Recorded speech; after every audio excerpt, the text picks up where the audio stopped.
Welcome back to my channel, guys. How y'all doing? Hope you're doing good, because I'm doing amazing. Before we get into the video of today, let's finish getting ready.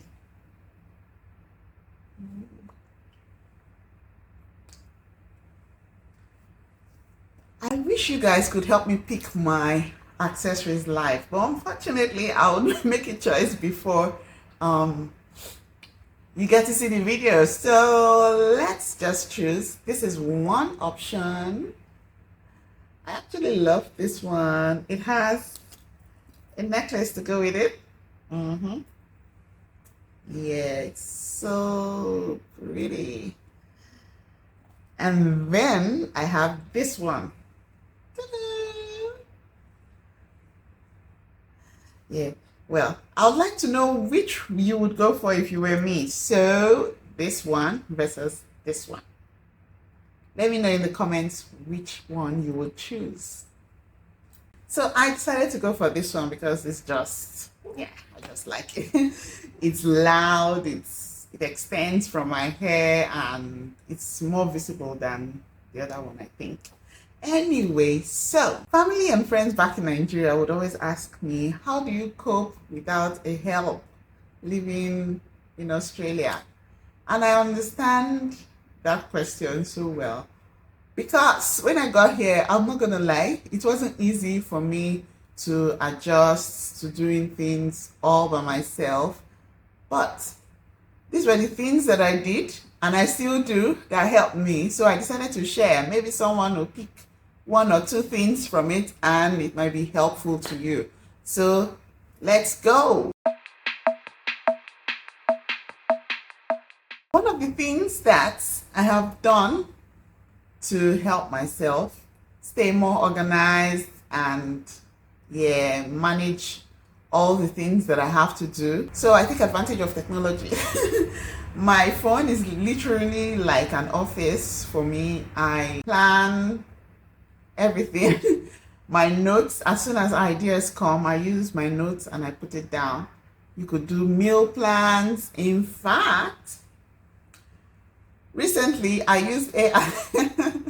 I used AI, ChatGPT to be precise, to create a meal plan, and it was pretty easy. All I needed to do was tweak it here and there, and yeah, that's not to say we follow the meal plan, but yeah, it's something you can do with ChatGPT. So you can use technology to plan your meals. You can put down notes. You can use your calendar to organize yourself. You can set timers. You can set alarms, to remind you of the things that you need to do. You can prepare your to-do list. In fact, there are so many things you can use your phone to achieve to help you stay more organized. So I've leveraged that a lot. So one of the things that I've done to help myself cope without a maid or a living help at all, to be honest, is that I batch cook. Whenever I'm cooking a meal, I use the opportunity to make a large batch that would last for just one time. So we have food stored in the freezer So we always have food stored in the freezer. Thankfully, we eat mostly Nigerian meals here, and a lot of our food store well in the freezer, so I take advantage of that.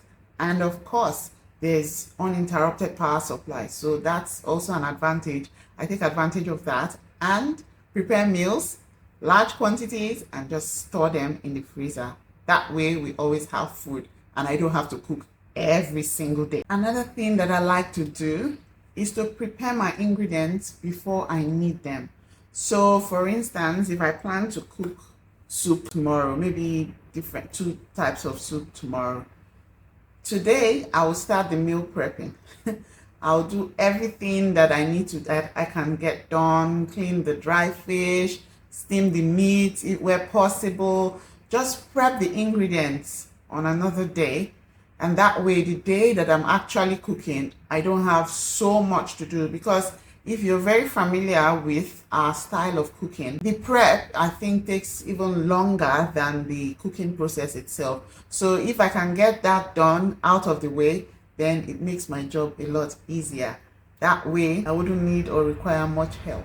Part of prepping my ingredients before I need them is that I buy vegetables, and mainly vegetables, things like capsicum or green pepper, red capsicum, and spring onions and the likes. Buy them in, I buy large quantities of these vegetables. Okra as well. When we see them at good prices, we buy large quantities and then I prep them. I chop them up and pack them in Ziploc bags, freeze them. That way when I need them, I don't need to start prepping all over. They're already set for me. I just grab them and toss them in and meal is ready. So I try to simplify my life as much as possible. That takes me to the next point.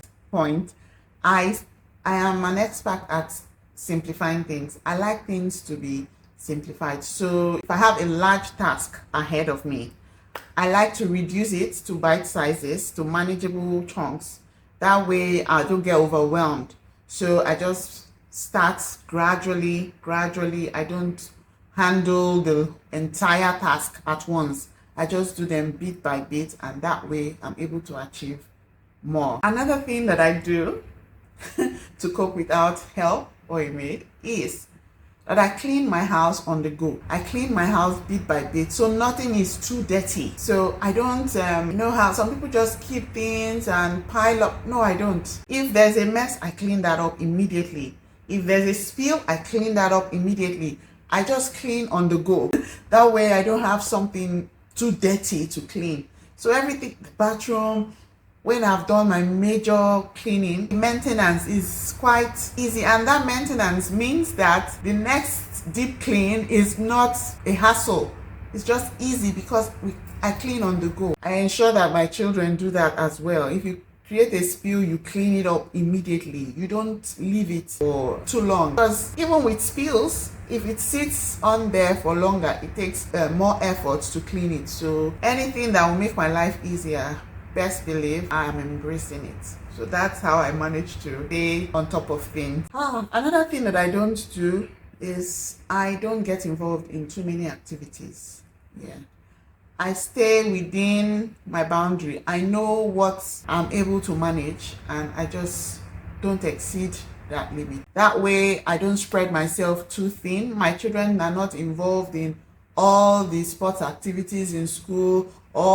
No, I don't have that capacity to take on too many things.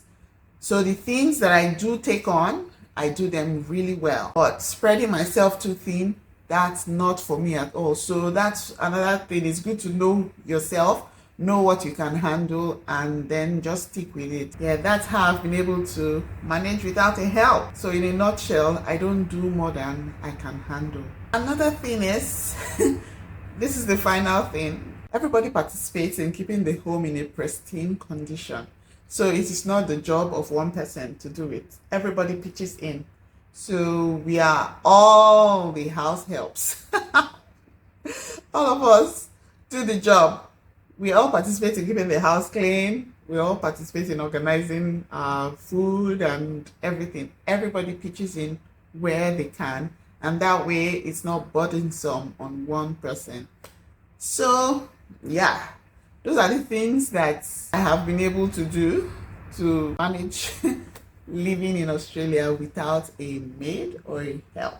And mind you, I came here when my kids were quite little and they couldn't really do much, but now they're a lot bigger, so they can handle much more. It's interesting to see that these were kids that couldn't pack their lunches and all of that before I had to do all of that. Now they can handle themselves and I'm good. So I'm at that point now and I'm loving it.